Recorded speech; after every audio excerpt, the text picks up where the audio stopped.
because that starts to define who you are. And that's going to be what comes out in your marketing. That's going to be what you decide to talk about. And I know you do this, whether you write it down or it's just you're thinking about it all the time, you do it. Yeah, and a lot of times, like my journal, the first pages when the journal, if you're in my coaching club, I send you that journal. I burn through those journals. Teresa, I need another journal set. I'm getting to the end.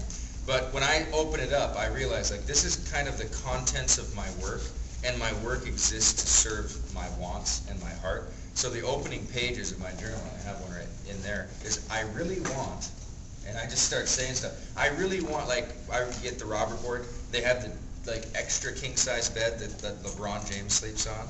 They're like from me to you away. They're just like king. They're so kinged out. Right. I'm like, I want that. Right. Our king bed with our 4 kids when they hop in the mornings and we're dinner. It's just too small, and they're getting bigger. So I really want one of those monster beds, which is going to need a monster house, right? So I just cash out. And don't be afraid to admit to yourself what you want. Yeah. Don't be like analyzing it. Like, do I really need that? Yeah, don't go there. Don't go there.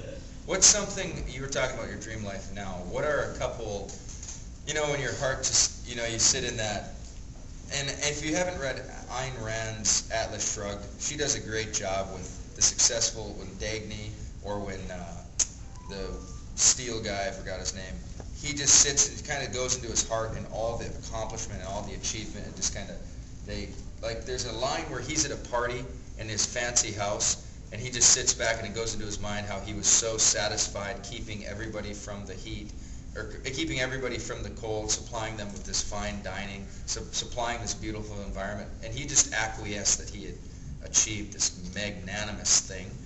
For you, what's that when you're like, now talking about living your dream life, like what are the moments, and I'm getting a little Oprah here, but I don't care, the moments where you're just like, this is amazing, like this is, I dreamed of this 12 years ago, or wanted this, or what's something very... part of it's, a big piece of it's my kids, seeing them grow up in an affluent neighborhood, which I had no idea all the rich things that would bring. Just as an example, when they moved in there, kids coming over because they're raised well, they have a wealth consciousness as well, and they come over, knock on the door first day, introduce themselves, talk about how great the school is. The kids. The little kids, like 8 and 10 years old. This is an old neighborhood. You don't see this. Everyone's like fearful of everybody. Yeah, totally suspicious. Different energy. I was just shocked. Like all these different kids introducing themselves for a few days, and all of a sudden I come out. And I'm divorced actually, but I'm still very, very, very much see them almost every day. So I come over a couple days later, they're playing with these kids. Like these kids, infused themselves into their life and took the initiative. That's just an example. There's the culture of being able to, to be able to put them in an affluent neighborhood. I had no idea what that meant until I actually experienced it. It's high-level, energy-changing stuff. So to me, that makes me proud, and that makes me feel really, really good that I didn't really even think a lot about, years ago. But is that cool? Huge. It's huge. Now, some of you are past raising the kids thing, so my heart's just like, oh, this is so cool. Yeah, and you're experiencing this too. You're sharing this stuff yesterday. The opportunities that you can provide to your kids on such a tremendously different level when you reach, success, financial success, that it's indescribable. And this is in that book, The Framework of Poverty, and I'm kind of hooked on that book since I just read it, is they delineate between poverty, middle class, and wealth. And their view of the world, the poor view the world in terms of their community only. Why? Because they can't travel.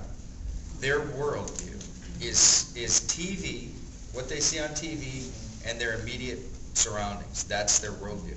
The middle class view their country. Okay? That's how I grew up. I was like an American. I was an American. The wealthy view the world as their house. Mm-hmm. Oh, I've been to Russia. Totally. Oh yeah, I've been to Europe. They have, like when they were, the marks of the rich are, one of them was that they have favorite restaurants all over the world. Like, oh, my favorite one in Italy is this. My favorite one here is this. And they were just delineating the differences in the classes. But a worldwide citizen, in the sense of understanding, and still being patriotic. And that's huge. I just got back from 3.5-week vacation with them. Went to Vienna with the kids, went to Amsterdam with the kids, went to Russia with the kids. Just imagine what that does for them in terms of how they view the world and the opportunities available to them. So that's a big one for me. That is really cool. Give us another, now, especially young men and women like Adam. Right. You listening to this? You've got these little kids coming up. What's cool with Adam is, are you doing that motorhome thing for sure? Yeah, 95%. Okay, he's gonna, did you not travel much growing up? That's what you were telling me? My wife and I really haven't vacationed since our honeymoon 40 years ago. Okay. And what he's doing is gonna buy a mobile home and just he's got a newborn or younger. Well, how old, a year now? No, 6 months. Okay, time flies. I'm in the internet world, so. And he's gonna and they're just gonna cruise all around. And the cool thing is, like, you're definitely spending a week with us in Arizona in the winter. You've got to.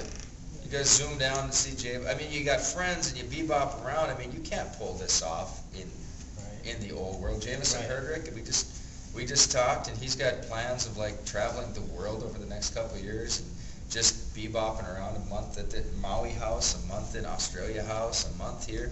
And I'm like, Jamo, you're amazing. Yeah. It's like a new world is dawning. So the cool thing is, if you're heading towards retirement doesn't have to be what it used to be. Like, with this kind of money, you can retire in a whole new style.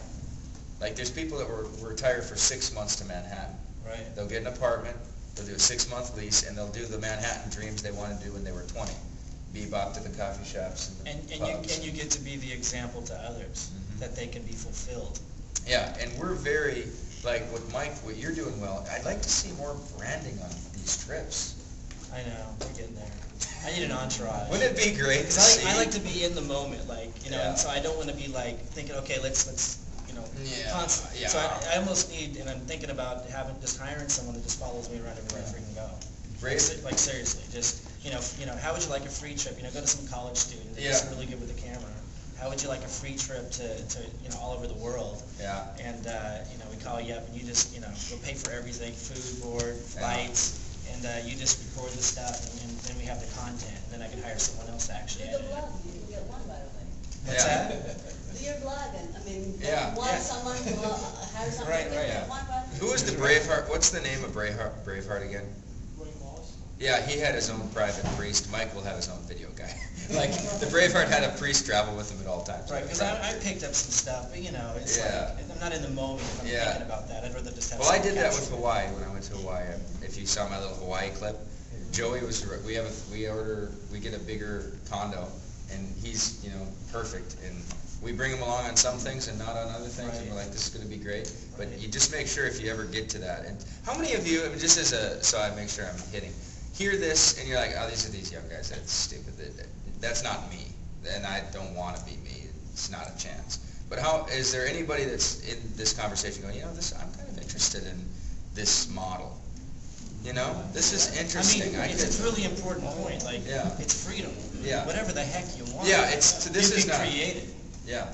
I mean, you can absolutely create whatever life you want. I think it's really sad that our educational system and where people's mindsets are at because of that has accepted that you can't be and have and do what you want.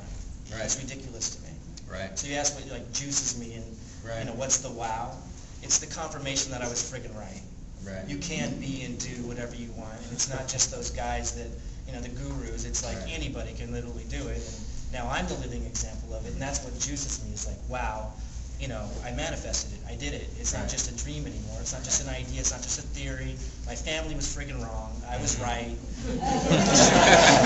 And it wasn't my fault when I was wrong, Kevin. It was not my fault. I know that everybody in this room can do it. Like, whatever you want, you can do it. There's no question in my mind. Right. Now here's, I think, a nuance, a layer of nuance to add to this is you could take a credit card and still do anything you want right now. A lot of you.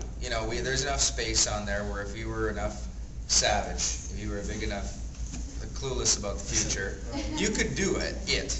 You could go, you just wouldn't pay your mortgage. You just drive up, get a home equity loan, and do whatever you want. I think the key to the feeling and the pitter-patter is that you're financially on top of it, doing whatever you want, and people are generally there's value, because you're doing it, it's not draining. Bills are still getting paid, and people are making money, and people are happy. It's like, there's that intangible layer, because if you look at the surface, I could say, well, Mike, I'll just take some credit cards and do whatever I want. Right. I'll just